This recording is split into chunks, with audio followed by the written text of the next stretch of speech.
창세기 29장 21절에서 35절까지의 말씀 한 절씩 교독하시고 마지막 절은 함께 읽도록 하겠습니다. 야곱이 라반에게 이르되 내 기한이 찼으니 내 아내를 내게 주소서 내가 그에게 들어가겠나이다. 라반이 그곳 사람들을 다 모아 잔치하고 저녁에 그의 딸 레아를 야곱에게로 데려가매 야곱이 그에게로 들어가니라. 라반이 또 그의 여종 실바를 그의 딸 레아에게 시녀로 주었더라. 야곱이 아침에 보니 레아라. 라반에게 이르되 외삼촌이 어찌하여 내게 이같이 행하셨나이까? 내가 라헬을 위하여 외삼촌을 섬기지 아니하였나이까? 외삼촌이 나를 속이심은 어찌 됨이니이까? 라반이 이르되 언니보다 아우를 먼저 주는 것은 우리 지방에서 하지 아니하는 바이라. 이를 위하여 7일을 채우라. 우리가 그도 내게 주리니 내가 또 나를 7년 동안 섬길지니라. 야곱이 그대로 하여 그 7일을 채우매 라반이 딸 라헬도 그에게 아내로 주고 라반이 또 그의 여종 비라를 그의 딸 라헬에게 주어 시녀가 되게 하매 라헬에게로 들어갔고 그가 레아보다 라헬을 더 사랑하여 다시 7년 동안 라반을 섬겼더라. 여호와께서 레아가 사랑받지 못함을 보시고 그의 태를 여셨으나 라헬은 자녀가 없었더라.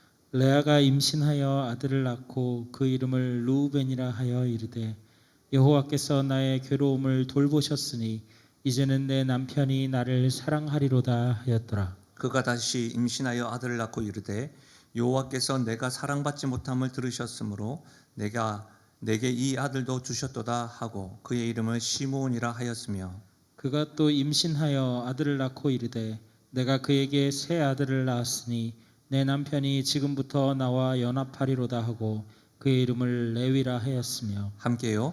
그가 또 임신하여 아들을 낳고 이르되 내가 이제는 여호와를 찬송하리로다 하고 이로 말미암아 그가 그의 이름을 유다라 하였고 그의 출산이 멈추었더라. 아멘. 저는 본문의 말씀을 가지고 슬픔 대신 찬송을이란 제목으로 말씀을 나누겠습니다. 우리는 창세기 말씀을 배우고 있습니다. 요셉도 배웠고요. 또 이삭도 배웠고 아브람도 배웠습니다. 그리고 야곱을 배우고 있습니다. 아브람의 하나님, 이삭의 하나님, 또 야곱의 하나님, 요셉의 하나님이 나의 하나님임을 우리가 배우고 있고 확신하고 있는 것이죠. 아브람에서 이삭, 이삭에서 이 야곱으로 하나님의 약속과 언약이 이렇게 연계되면서 넘어오면서 우리는 하나님께서 특별히 야곱을 어떻게 다듬으시고 또 하나님의 사람으로 세워나가고 있는지를 지금 살펴보고 있습니다. 그러면서 여러분, 야곱을 살피시고 야곱을 다듬으시는 그 하나님을 우리를 다듬으시고 나를 다듬으시는 하나님으로 경험하시면 좋겠습니다. 특별히 여러분 아시는 것 같이 야곱은 하나님의 축복, 은혜에 대해서는 어떤 이들과 비교해서도 비교되지 않은 간절함, 사모함, 열정이 있었습니다. 그러나 그의 방법과 행동에 대해서는 하나님이 다듬으시고 있다는 것을 알 수가 있습니다. 지난주에 배웠죠. 우리는 야곱이 라헬을 사랑한 까닭에 7년을 며칠같이 여기면서 외삼촌 라반을 위하여 일하였습니다. 오늘은 야곱, 또 라반, 레아, 라헬이 다 등장을 합니다. 특히 오늘 말씀은요, 야곱과 레아를 다루시고 다듬으시는 하나님을 우리가 보게 될 것입니다. 두 사람을 하나님께서 다루시는 것을 통해서 두 사람에게 다가가시는 하나님이 나에게는 어떻게 다가오시는지를 살펴보고 은혜를 경험하면 좋겠습니다. 먼저는 하나님이 야곱에게 다가가시고 다루시면서 어떻게 하시냐면 자신의 잘못을 거울처럼 보게 하십니다. 하나님은 야곱을 다루실 때에 자신의 잘못을 거울처럼 보게 하고 있다는 겁니다. 여러분, 야곱은 라헬을 아내로 맞이하기 위해서 7년이나 라반을 위해서 일하였습니다. 그리고 드디어 결혼식 날 밤이 되었습니다. 근데 우리가 읽은 바와 같이 약속과는 달리 외삼촌 라반이 라헬 대신 언니 레아를 들여보내었습니다. 이에 야곱은 분하고 붕괴하면서 라반에게 말합니다. 그 말씀이 25절인데요. 야곱이 아침에 보니 레아라. 라반에게 이르되 외삼촌이 어찌하여 내게 이같이 행하셨나이까? 내가 라헬을 위하여 외삼촌을 섬기지 아니하였나이까? 외삼촌이 나를 속이심은 어찌 됨이니까? 왜 속이십니까? 왜 약속 안 지키십니까? 라고 분내고 있습니다. 그렇게 화를 내고 있는 야곱에게 라반이 하는 말은 지방의 풍습을 이야기합니다. 언니보다 아우를 먼저 주는 경우가 없다라고 말하는 것이죠. 그러면서 7일을 채우고 7년을 또다시 나에게 봉사하라고 제안을 합니다. 당시 여러분 사사기 말씀을 통해서 보면 결혼식은 7일 동안 행하여졌습니다. 이렇게 따지고 보면 7일간의 결혼 생활을 통해서 결혼식을 통해서 레아는 야곱의 아내로 정식으로 인정되는 것이겠죠. 그러니까 어쩌면 이렇게 제안한 것은 라반이 자기의 딸이 그의 정식 아내가 되지 못하는 것을 원치 않았기 때문에 7일을 더 보내라 라고 말한 것 같습니다. 어찌되었든 여러분 여기에서 우리가 알 수 있는 건 뭐예요? 라반의 이기적인 욕심이 드러나고 있어요. 아주 비열한 방법을 사용합니다. 왜 그렇습니까? 라반은 언니보다 동생을 결혼시키지 않는 지방의 풍습을 야곱에게 미리 말할 수 있었습니다. 양해를 구할 수도 있었던 것이죠. 그러나 그러지 않았습니다. 왜 그럴까요? 야곱의 노동력으로 인하여 그가 부를 쌓으려는 욕심 때문입니다. 사랑하는 여러분, 라반의 모습을 보면서 혹 우리에게도 이와 같은 이기적 욕심은 없는지를 살펴보아야 합니다. 야곱의 노동력을 이용하여서 부를 쌓으려는 이 라반의 비열한 방법과 욕심이 우리 안에도 혹 숨겨져 있지는 않은지 한번 살펴보십시오. 누군가를 이용하여서 부를 쌓는 것 외에도 어떤 이들을 이용하여서 자신을 더 부각시키려고 하는 마음, 투명하게 밝힐 수 있음에도 불구하고 숨겨서 상대방을 곤란하게 만들거나 나 자신의 안위를 구축하려고 애쓰고 있지는 않으십니까? 다른 이들보다 더 사랑받고 이익을 쟁취하기 위해서 갖은 방법을 사용하고 있지는 않으시나요? 만약 그런 모습이라고 한다면 라반의 모습과 다를 바가 없습니다. 멈추어야 합니다. 왜냐하면 성경이 라반의 모습을 감추지 않고 우리에게 들려주는 이유이기 때문입니다. 또 생각할 것은 여러분, 라헬은 이 상황을 몰랐을까요? 말씀을 우리가 읽었잖아요. 그 아버지 라반이 그곳 사람을 다 모아서 잔치하며 결혼식을 거행하고 있는데 라헬은 몰랐을까요? 심지어 7년 동안 야곱과 7년을 며칠같이 연애를 했음에도 불구하고 그녀의 태도와 침묵을 여러분 이해가 되시나요? 저는 이해가 안 돼요. 많은 이들은 결혼 당일날 라반이 라헬을 설득시켰을 것이라고 추측합니다. 어쨌든 레아 역시도 7년 동안 그의 동생 라헬과 야곱을 가장 가까이에서 보면서 야곱에 대해서 마음을 키웠는지 잘 모르겠습니다. 어떠한 이유에서든지 레아 역시도 아버지 라반의 음모에 동참했습니다. 왜 그렇습니까? 야곱이 레아와 하룻밤을 지내면서도 레아라는 사실을 전혀 몰랐다는 사실에서 근거합니다. 레아도 동참했던 것이죠. 여러분, 야곱이 속았습니다.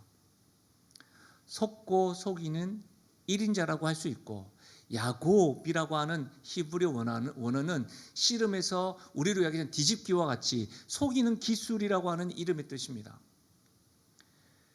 운명이라고 생각했던 그 야곱만 모르고 다른 사람들은 다 알았습니다. 야곱이 속았습니다.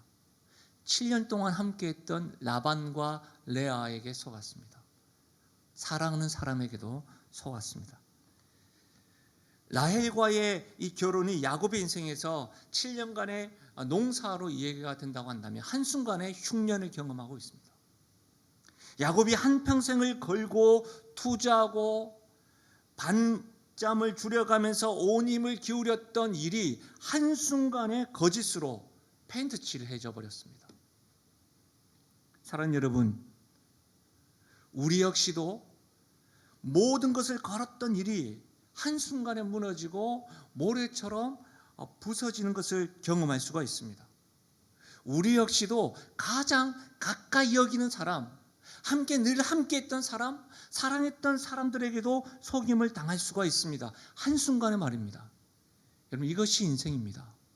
그래서 우리에게는 매 순간 날마다 하나님의 인도하심, 하나님의 보호하심 필요한 줄로 믿습니다. 때마다 매 순간마다 말이죠. 여러분, 기쁘고 즐거운 잔칫날 서로가 속이고 속는 그런 모습으로 가득합니다. 그런데 어떻게 남을 속이는 자의 명수였던 야곱의 어떻게 아침 해가 뜰 때까지 레아라는 사실을 몰랐을까요? 이게 가능했을까요? 잔칫날이라고 보니까 우리의 이미지 다 그려져 있는 것처럼 야곱이 흔히 말하면 코가 삐뚤어지도록 술을 먹어서 몰랐을까요? 그것은 레아가 철저히 변장했기 때문입니다. 7년 동안 기다렸던 일이기에 야곱이 모를 수가 없는 거죠. 라헬의 목소리를 흉내내고 라헬의 옷을 입고 라헬처럼 화장을 했습니다. 하룻밤을 보내면서도 철저히 야곱을 속였던 것이죠. 사랑하는 여러분, 여기서 알 수 있는 사실이 뭐예요? 야곱은 지금 자신의 잘못을 거울처럼 보고 있습니다. 7년 전에 그가 에서처럼 변장을 해서 아버지 이삭을 속였던 방법 그대로 야곱이 경험하고 있습니다. 말씀을 보실까요? 창세기 27장 18절입니다. 좀 길긴 하지만 한번 따라와 보십시오. 야곱이 아버지에게서 나아가서 내 아버지여 하고 부르니 이르되 내가 여기 있노라. 내 아들아 내가 누구냐? 야곱이 아버지에게 대답하되 나는 아버지의 맏아들 에서로소이다. 야곱이 말한 거죠. 아버지께서 내게 명하신 대로 내가 하였사오니 원하건대 일어나 앉아서 내가 사냥한 고기를 잡수시고 아버지 마음껏 내게 축복하소서. 이삭이 그의 아들에게 이르되 내 아들아 너가 어떻게 이같이 속히 잡았느냐? 그가 이르되 아버지의 하나님 여호와께서 나로 순조롭게 만나게 하셨음이니이다. 이삭이 야곱에게 이르되 내 아들아 가까이 오라. 내가 과연 내 아들 에서인지 아닌지 내가 너를 만져보려 하노라. 야곱이 그 아버지 이삭에게 가까이 가니 이삭이 만지며 이르되 음성은 야곱의 음성이나 손은 에서의 손이로다 하며 그의 손이 형 에서의 손과 같이 털이 있으므로 분별하지 못하고 축복하였더라. 이삭이 이르되 내가 참 내 아들 에서냐? 그가 대답하되 그러하니이다. 그의 아버지 이삭이 그에게 이르되 내 아들아 가까이 와서 내게 입맞추라. 그가 가까이 가서 그에게 입맞추니 아버지가 그의 옷의 향취를 맡고 그에게 축복하여 이르되 내 아들의 향취는 여호와께서 복 주신 밭의 향취로다. 우리가 배웠던 부분이고 그런 이 부분은 이삭에 대해서 배웠기 때문에 야곱을 할 때 넘어갔었어요. 그래서 제가 긴 본문이지만 천천히 같이 읽어봤는데 여러분, 야곱은 지금 이삭을 속이고 있습니다. 나이가 많아 눈이 먼 아버지에게 자신을 에서라고 속였습니다. 야곱은 털이 없는 사람입니다. 그 손과 몸에 털 사람으로 변장하였습니다. 또한 아버지가 향취를 맡을 줄 알고 에서의 옷을 입고 에서 행세를 하였습니다. 무엇보다도 하나님의 이름을 거론하면서 거짓을 행하는 일에도 전혀 머뭇거림 없이 하나님 이처럼 빨리 해주셨어요. 어머니가 요리해 주신 건데 그렇게 속였습니다. 보이십니까? 야곱은 자신이 행하였던 거짓과 속임의 방법을 거울 보듯이 경험하고 있습니다.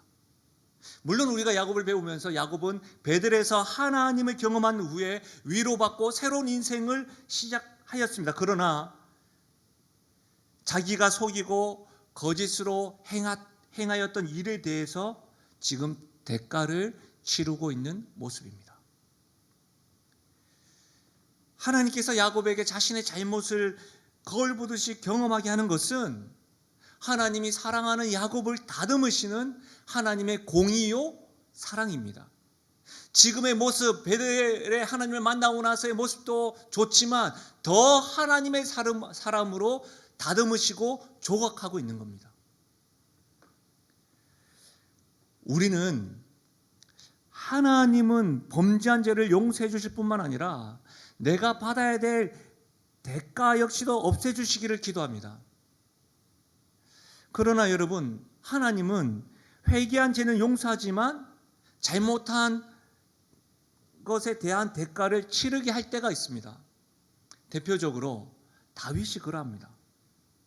하나님의 마음에 합한 자라고 칭함을 받았던 다윗 역시도 우리야의 아내 밧세바를 범하였고 우리야를 죽인 후에 하나님께 철저하게 회개하였습니다. 그 말씀이 시편 51편이죠. 하나님은 다윗의 회개를 아시고 그의 죄를 용서하셨습니다. 그러나 다윗과 밧세바를 통한 첫 아들을 데려가셨습니다. 그 말씀이 사무엘하 12장입니다. 들어보십시오. 다윗이 나단에게 이르되 내가 여호와께 죄를 범하였노라 하매 나단이 다윗에게 말하되 여호와께서도 당신의 죄를 사하셨나니 당신이 죽지 아니하려니와 이 일로 말미암아 여호와의 원수가 크게 비방거리를 얻게 하였으니 당신이 낳은 아이가 반드시 죽으리이다 하고 나단이 자기 집으로 돌아가니라. 우리아의 아내가 다윗에게 낳은 아이를 여호와께서 치심에 심히 앓는지라. 사랑하는 여러분, 하나님은 우리가 회개할 때에 우리의 죄를 사하여 주십니다. 우리를 더 이상 죄인 취급하지 않습니다. 그러나 때때로 우리를 죄된 모습이 아닌 하나님의 자녀된 모습으로 합당한 모습으로 다듬으시기 위하여 잘못에 대한 대가를 지불하게 할 때가 있습니다. 우리의 잘못을 거울처럼 보게 하시면서 말이죠. 야곱에게도 그러하였습니다. 자신의 잘못을 거울처럼 보아서 경험케 하였습니다. 놀라운 것은 여러분, 이전과는 다르게 라반의 속임수에 따른 야곱의 반응입니다. 여러분 같으면 어떻게 했어요? 그러나 야곱은 어떻게 합니까? 7일을 채우고 또 7년을 섬깁니다. 야곱이 외삼촌 라반에게 속았다는 것을 안 순간 그때 그의 머릿속에는 과거에 자기가 형과 아버지를 속인 사건이 성광처럼 지나갔는지 모르겠습니다. 그래서일까요? 야곱은 스스로 자신의 잘못을 인하여 치러야 될 대가를 지금 치르고 있습니다. 그런데 저를 포함해서 대부분의 많은 사람들은 그렇지 않습니다. 야곱의 예를 보면 라반이 잘못했고 라반이 속임수로 7년을 무보수로 봉사를 하였는데 왜 나에게 이런 일이 있는가? 왜 내가 또 7년을 봉사해야 되는가? 내가 합당한 땀을 흘리고 수고했는데 내가 이런 대우를 받아야 하는 것이 맞는가? 합당한가? 나를 이렇게까지 속일 수 있는가? 모두 다 라반의 잘못이다. 이렇게 우리는 말하는 경우가 많지 않습니까? 대부분 자기가 저지르는 실수는 생각하지 않습니다. 자기가 받은 상처만 생각하는 법입니다. 자신이 남에게 상처 준 것은 까맣게 잊고 반대로 자신이 상처받은 것만 리스트업 해가지고 늘 기억하고 되새길 때가 많습니다. 자기가 가해한 것은 생각하지 않습니다. 피해받은 것만 생각합니다. 그렇죠. 사랑하는 여러분, 이 사건은 단순히 라반이 악한 사람이라는 데만 그 이유를 돌릴 수가 없습니다. 야곱은 그 아비와 형을 속인 죄를 회개한 흔적이 없습니다. 그래서 하나님은 야곱에게 지금 깨우쳐 주시려고 한 것 같습니다. 잠언 17장 3절입니다. 도가니는 은을, 풀무는 금을 연단하거니와 여호와는 마음을 연단하시느니라. 하나님은 지금 야곱을 연단하시는 겁니다. 가장 가까운 사람을 통해서 아프고 쓰라리지만 그의 마음을 단단하게 다듬고 있습니다. 야곱은 이 사실을 깨닫고 자신의 모습을 보아야 했던 것이죠. 성도는 항상 다른 사람의 탓하기 전에 지금의 상황이 나에게 무슨 의미인가 물어보아야 합니다. 하나님께서 무엇을 말씀하시려는가 물어야 합니다. 성도는 그렇습니다. 왜? 하나님이 우리의 인생을 주관하시기 때문입니다. 그래서 거울을 보듯이 나의 모습과 하나님의 뜻을 자세히 들여다보아야 합니다. 이제 부모님들이 흔히 자녀들에게 너무 화가 나면 이런 말을 하죠. 너랑 똑같은 애를 꼭 낳아서 키워봐라. 이런 말을 하잖아요. 근데 이 말을 듣고 즐겁게 웃으면서 알았어, 좋아, 이렇게 말하는 부모가 있으면 죄송합니다. 이래야 됩니다. 그렇지 않습니까? 근데 보통 그런 말을 하는 자녀가 없습니다. 왜 그렇죠? 부모가 이런 말을 하는 것은 나랑 똑같은 아이를 낳아보라고, 이 말은 도저히 참을 수가 없어서 하는 말이에요. 너무 화가 나니까. 굉장히 무서운 말입니다. 심지어 여러분, 어떤 의미에서는 저주와 같은 말이죠. 나와 똑같은 아이를 만나 키워봐라. 그렇지 않습니까? 자녀들이 이 말을 들었을 때는 뭐예요? 자각해야 되는 거예요. 아, 자신의 모습을 보는 것처럼 내가 정말 지금 잘못하고 있구나. 부모님이 정말 화가 나셔서 내가 돌이키길 원하는구나. 정말 마음이 아프시구나. 그렇게 자각해야 되는 거예요. 저는 개인적으로 제가 경험한 축복 가운데 가장 큰 축복은, 제가 돌아봐도 제가 경험해왔던 교회들마다 참 건강하고 행복한 교회, 하나님 영광을 경험한 교회를 참 많이 경험하였고, 그곳에서 좋은 담임 목사님들을 만났던 것, 그래서 지도받은 것이 저에게 큰 축복인 것 같습니다. 근데 그런 분들이, 저를 지도하셨던 분들이 한 번씩 이런 말을 했던 적이 있습니다. 여기가 아닌 나가보면 알 텐데, 지금 참 좋다는 것을, 지금 여기에서 보호받고 있다는 것을 나가보면 알 텐데, 이렇게 이야기할 때가 있었어요. 근데 그 말을 들을 때는 몰랐어요. 그 말을 하셨을 때 알아야만 했죠. 내가 누리고 있는 것, 내가 지금 이렇게 은혜를 경험하고 있는 것, 마음껏 사역할 수 있는 것이 울타리가 되어 있고 성도들의 사랑을 받고 있고, 그래서 그런 것이라고 알지 못하고 그냥 나만의 생각으로 그 말 듣고 한쪽 귀로 듣고 한쪽 귀로 흘려보내면서 계속 나의 시선은 밖으로만 향했던 적이 많았던 것이죠. 사랑하는 여러분, 때때로 하나님께서 우리에게 거울을 보는 것처럼 나의 모습을 보여주실 때가 있어요. 내가 다른 사람에게 했던 잘못을 다른 사람을 통해서 나에게 보여줄 때가 있습니다. 괴롭죠. 속상하죠. 분하죠. 그러나 그것은 하나님이 나를 그냥 두시지 아니하시고 하나님의 사람으로 나를 다듬으시기 원하시는 하나님의 사랑과 공의라는 사실을 알고 깨달아야 합니다. 지금 하나님께서는 야곱에게 자신의 잘못을 거울처럼 보여주시면서 다듬으시고 있습니다. 두 번째로, 이번에는 하나님이요, 레아에게는 슬픔 중에 기도하게 하십니다. 하나님은 슬픔 중에 있는 레아에게 기도의 자리로 초청하십니다.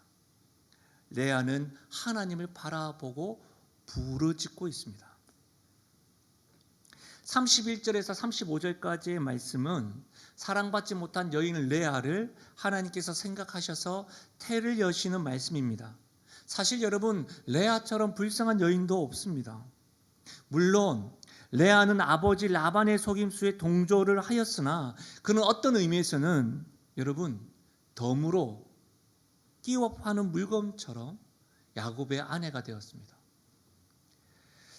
그런데 야곱의 입장에서는요, 여러분, 레아는 자신과 라헬과의 관계를 알면서도 자신의 정욕을 채우려고 하는 여자, 동생을 위하기보다는 자신의 욕심을 채우려고 하는 여자, 속임수와 거짓으로 무장한 여자, 무엇보다도 여러분, 함께 첫날 밤을 지새우면서도 끝까지 자신을 밝히지 않았던 무서운 여자, 야곱의 입장에서는 그랬습니다.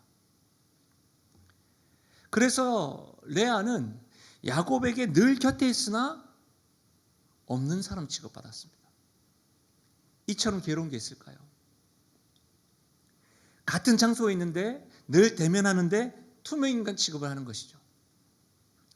레아는 이런 측면으로 보면 너무 불쌍하고 외로운 여인입니다. 그럼에도 오늘 말씀에 보면 야곱이 계속 레아의 방에 들어간 것이 이상하게 보일지 모르겠습니다. 이것은 당시 문화에서는 일단 결혼한 이상 남편이 아내에게 지켜야 될 최소한의 의무가 있었던 것으로 보입니다. 예를 들면 이런 것이죠. 남편은 아무리 사랑하지 않은 아내라 하더라도 한 달에 몇 번은 그 방에 들어가야 한다는 그 불문율이 있었던 것이죠. 그러니까 야곱이 레아의 장막에 들어간 것은 뭐예요? 사랑의 감정과 애정이 아니라 최소한의 의무를 이행하기 위해서 함께한 것이죠. 여러분, 레아의 심정이 어땠을까요?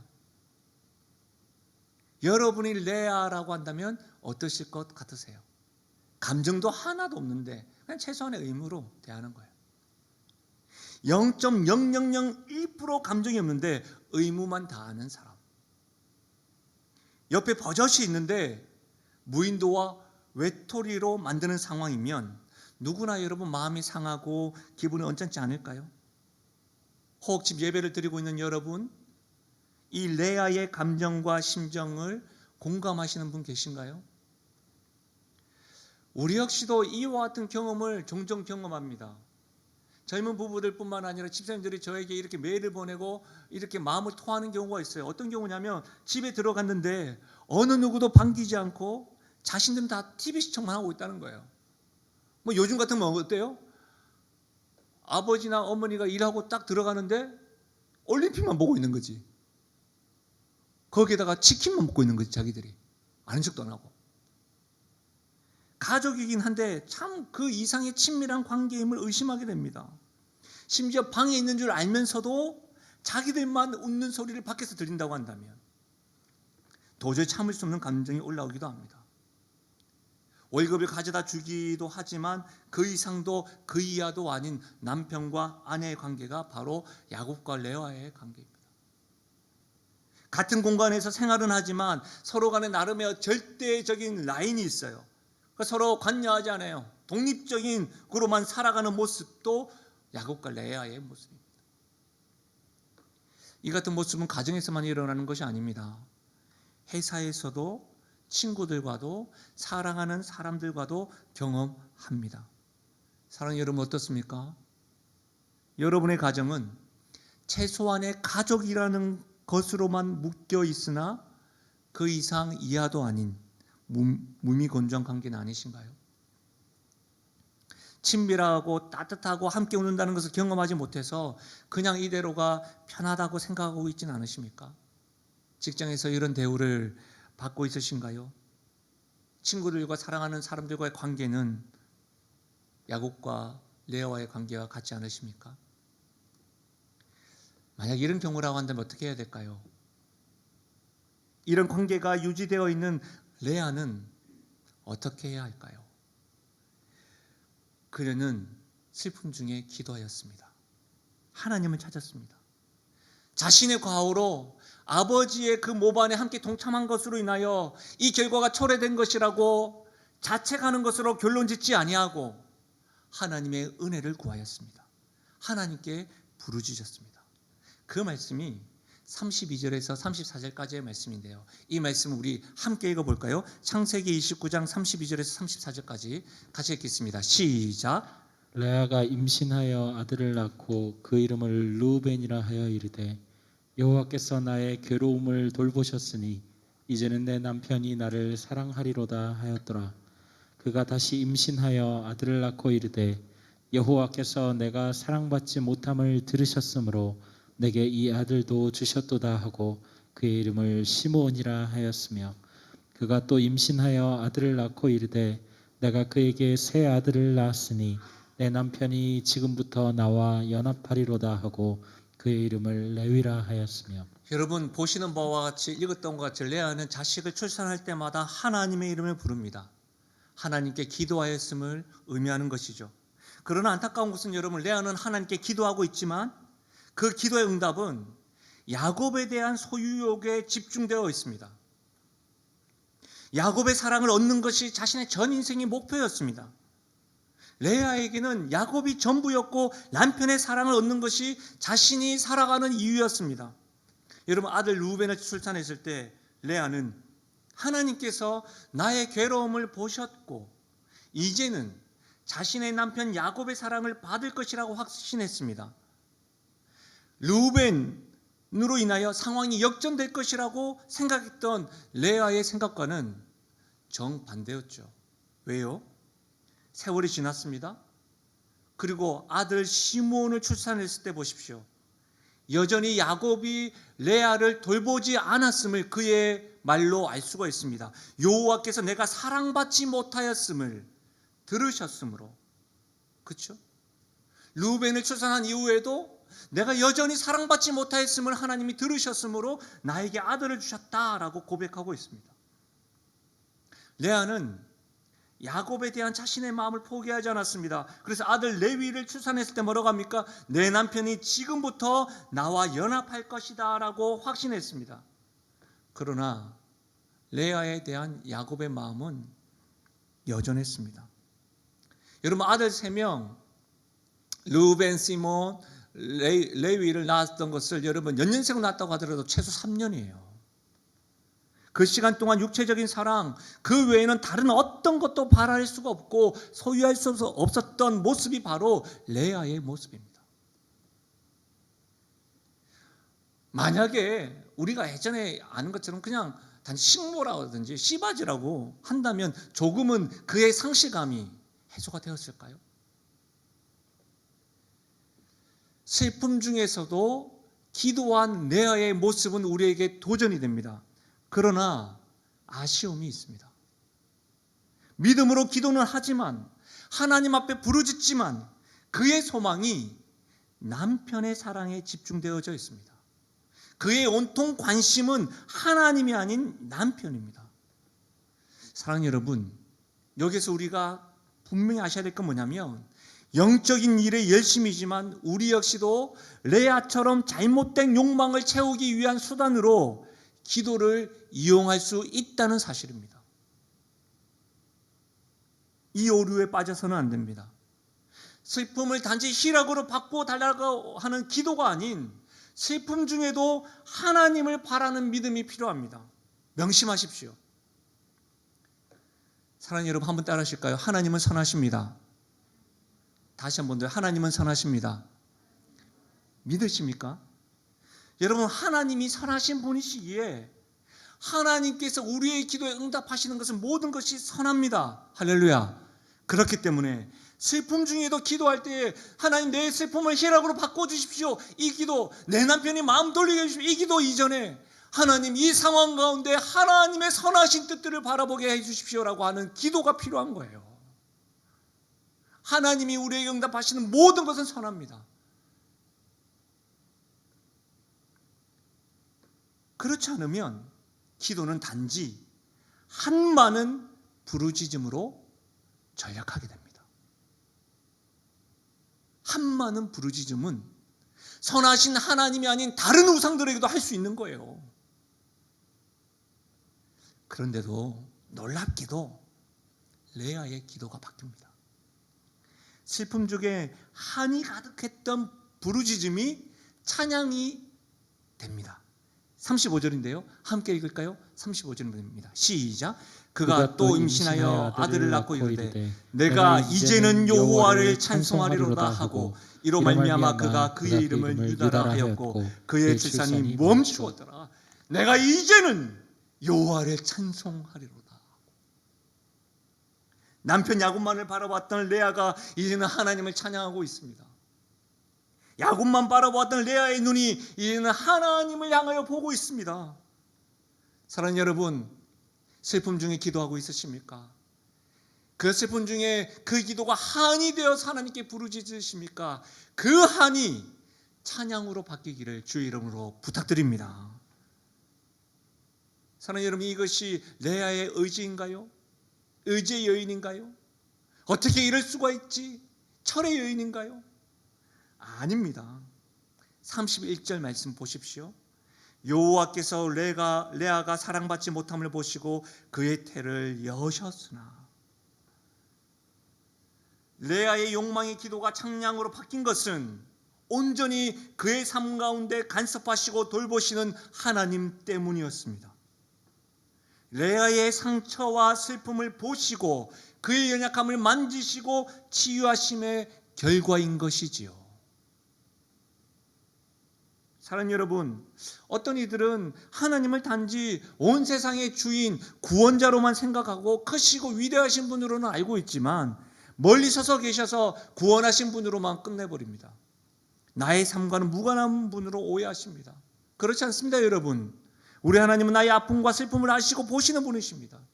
지금 이 순간에도 우리의 삶 가운데 세밀하게 관여하시는 분임을 믿으시길 바랍니다. 우리의 약한 부분, 우리의 한까지도 우리가 기도하고 있으나 그 기도가 잘못된 것들도 다 아시고 보시고 만져주시고 치유하시고 다듬으시는 분이에요. 하나님은 한 번도 우리를 잊은 적 없습니다. 하나님의 손에 우리의 이름을 새기시고 기억하시고 붙잡아 주시는 분이십니다.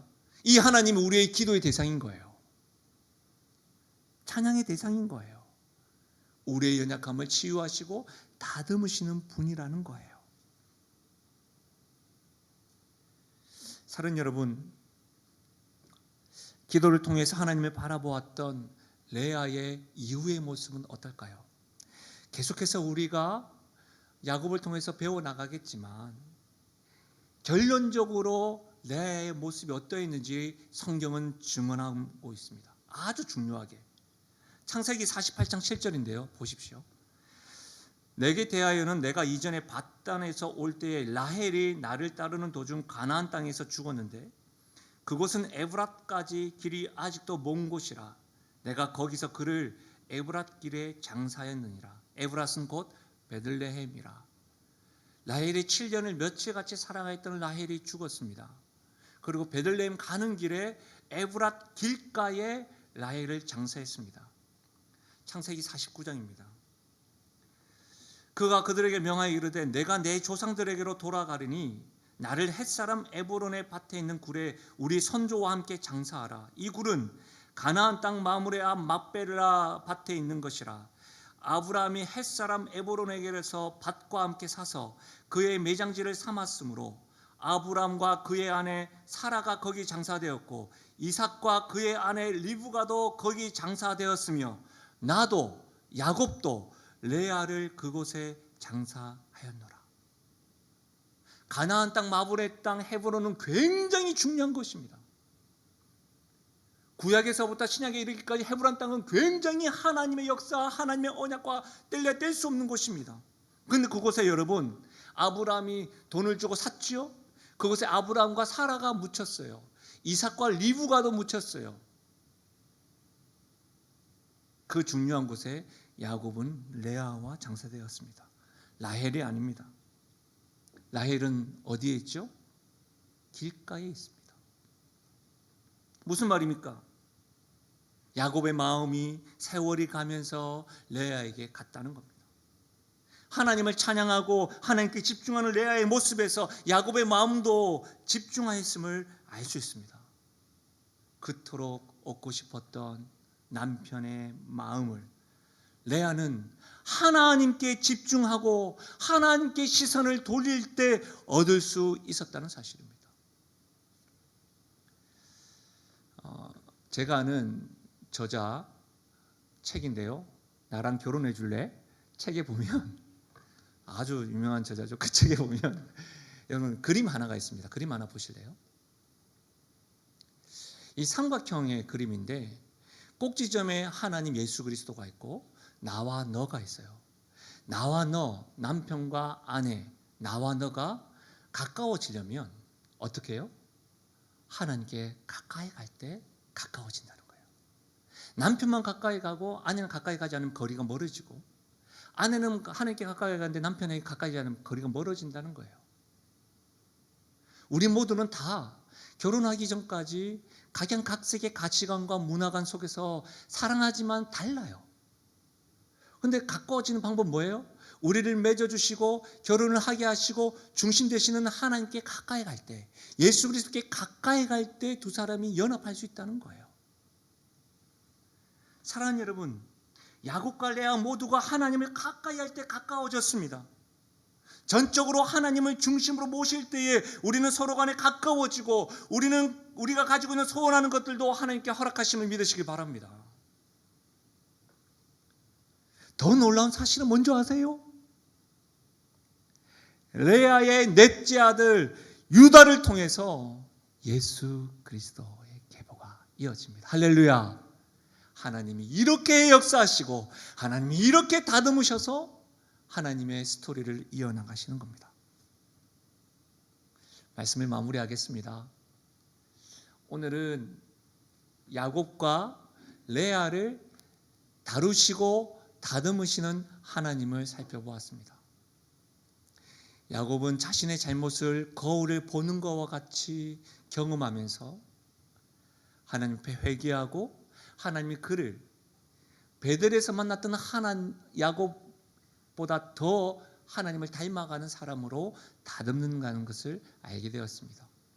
우리도 이와 같은 것들을 경험할 때 우리에게 필요한 것은 내가 지금 경험하고 있는 것이 남 탓하기 이전에 하나님 나에게 보여주시는 것은 뭘까? 하나님의 뜻은 뭘까? 그렇게 회개하며 나아가야 되겠죠. 하나님 또한 슬픔 중에 레아를 기도로 초청했습니다. 슬픔 중에 기도한 레아의 모습 도전되지만 레아의 모습 속에 우리의 모습을 보지 않습니까? 기도하면서도 하나님의 뜻보다는 당장 지금 나의 슬픔을 희락으로 바꾸길 원하고 나의 욕망을 채워주길 원하는 기도를 한으로 부르짖는 우리의 모습을 보는데 하나님은 세밀하게 약함을 아시고 다듬으셔서 한되는 기도를 찬양으로 바꿔주십니다. 우리의 슬픔을 찬양으로 바꿔주십니다. 그래서 결국 그가 원했던 남편의 사랑뿐만 아니라 가장 크고 놀라운 예수 그리스도의 계보를 잇는 하나님께서 이렇게 쓰는 역사 놀랍지 않습니까? 하나님의 다듬으심은 이렇습니다. 하나님이 우리를 다루시고 다듬으시는 것은 항상 선합니다.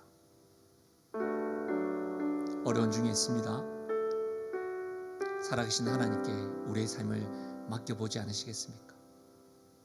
그 하나님께 우리가 마음껏 찬양을 하면서 기대하면서 살아가지 않으시겠습니까? 우리의 영원하신 하나님, 우리 마음껏 말씀을 생각하시면서 이 찬양으로 주님께 기도하며 나아가십시다.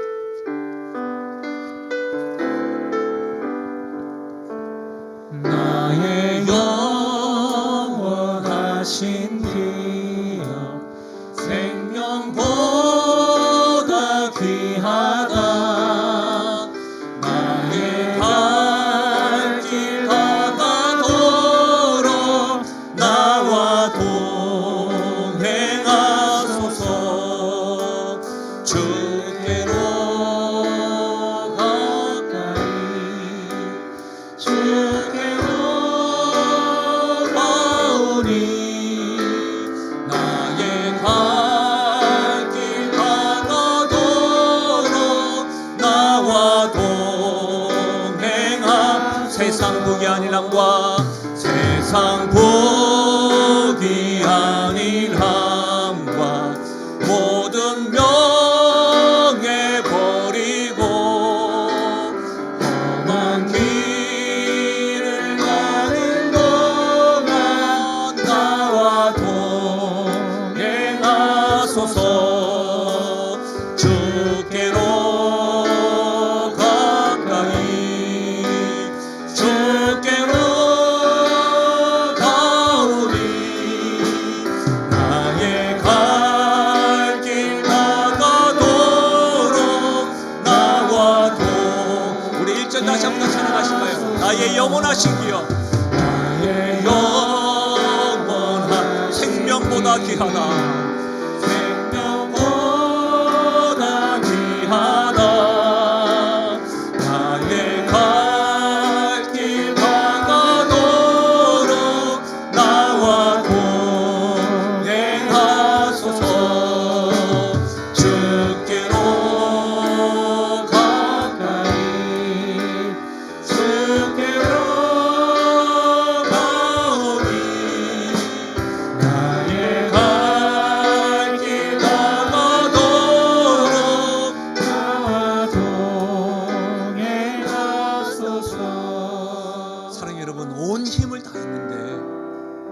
속고 속으면 분이 나죠.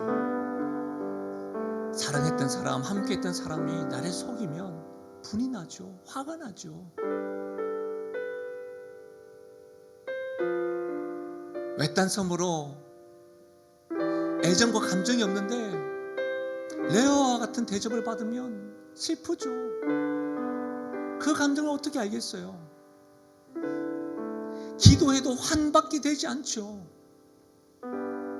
속고 속을 때에도, 슬픔 중에 있을 때도 명심하십시오. 우리의 하나님이 나의 영원하신 기업이 되십니다. 우리의 하나님이 가장 선하신 분이십니다. 그 선하신 분이 나의 삶을 허락하시고 나를 다루시고 다듬으신다고 한다면 속고 속는 상황 속에서도 분나고 화가 나고 슬픔 중에 있다 하더라도 그 하나님으로 인하여 찬양하고 영원하신 기업 되신 하나님을 바라보며 나아갈 때에 하나님이 우리 인생 가운데 가장 선하게 역사하실 줄로 믿습니다. 우리는 이 하나님을 지금 붙잡고 있는 거예요. 분이 나십니까? 속상하십니까? 슬픔 중에 있으십니까? 그 가운데 하나님 계십니까? 하나님 붙잡으십시다. 하나님이 나를 다듬으시고 함께 하십니다. 말씀을 생각하시면 우리 다시 한 번 더 1절 찬양하실까요? 다른 그 어떤 것보다 나의 영원하신 기업 생명보다 귀하다. 이 하나님과 동행하기 원한다고 고백하며 나가십시다. 나의 영원하신 기업 생명보다 귀하다. 나의 갈 길 다가도록 나와 우리 다시 한 번 더요. 나의 영원하신 기업, 나의 영원하신 기업 생명보다 귀하다. 나의 갈 길 다가도록 나와 다른 그 어떤 것이 아니라 하나님이십니다. 주께로 가까이 주께로 가오니 나의 갈 길 다가도록 나와 동행하소서. 주께로 가까이 주께로 가까이 주께로 가오니 나의 갈 길 다가도록 나와 동행하소서. 오늘은 제가 기도하겠습니다. 하나님 아버지, 하나님 아버지, 속고 속는 세상 속에서 함께하는 사람에게, 가장 사랑했던 사람에게도, 가까운 사람에게도, 믿었던 사람에게도 외면당하고 속을 때가 있습니다. 얼마나 분이 나는지요. 내가 온 힘을 다하여 집중함에도 불구하고 나를 믿어주지 않을 때, 나의 선의를 악의로 받아들이고 속고 속일 때, 하나님 나를 대면하고 있음에도 불구하고 투명인간 취급하고 애정과 감정이 없음에도 불구하고 최소한의 예의를 가지고 대하는 것들을 보게 되면 슬픔 가운데 머물게 됩니다. 야곱의 모습이, 레아의 모습이 나의 모습이요 우리의 모습입니다. 원하옵기는 그와 같은 형편과 상황을 경험하고 싶지 않습니다. 그러나 하나님이 거울처럼 보여주신다고 한다면, 가장 선하고 선하신 하나님께서 허용하신 것이라고 한다면, 하나님 분내고 화내는 것으로 그치지 않고 한으로만 부르짖고 기도하고 슬픔 가운데 머물러 있지 아니하고 선하신 하나님이 나의 영원하신 기업임을 알고 찬양으로 승화하고 하나님을 바라고 하나님께 기도하며 나가는 우리 인생 되게 하여 주셔서 하나님이 선하신 응답으로, 선하신 계획으로 하나님이 스토리 나의 인생을 통하여 기록해 나가는 것을 경험하며 나아가는 우리의 인생이요 나의 삶 되게 하여 주옵소서. 나의 영원하신 기업 생명보다 귀하다. 세밀하게 감섭하시고 다듬으시고 다루시는 그 하나님을 신뢰하고 하나님을 찬양하며 나아가는 인생 되겠습니다. 동행하여 주옵소서. 감사드리며 예수님의 이름으로 기도하옵나이다. 아멘. 함께 선포하실까요? 나는 하나님으로부터 부름받은 하나님의 자녀입니다. 우리는 세상으로 보냄받은 그리스도의 제자입니다. 아멘. 무덥습니다. 또 휴가 중에 있습니다. 건강 유의하시고 우리 조금만 힘내요. 지금 우리 하나님께서 우리를 다루시고 다듬으시고 계시다는 사실을 분명히 확신 가운데 우리 거하시면서 우리가 하나님께 부르짖고 찬양하며 나가셨으면 좋겠습니다. 한 주간도 승리하십시오. 하나님의 축복을 받겠습니다. 지금 우리 주 예수 그리스도의 은혜와 하나님 아버지의 무한하신 사랑과 성령 하나님의 위로 교통하신 충만하신 역사가 하나님이 나의 영원하신 기업이 되십니다.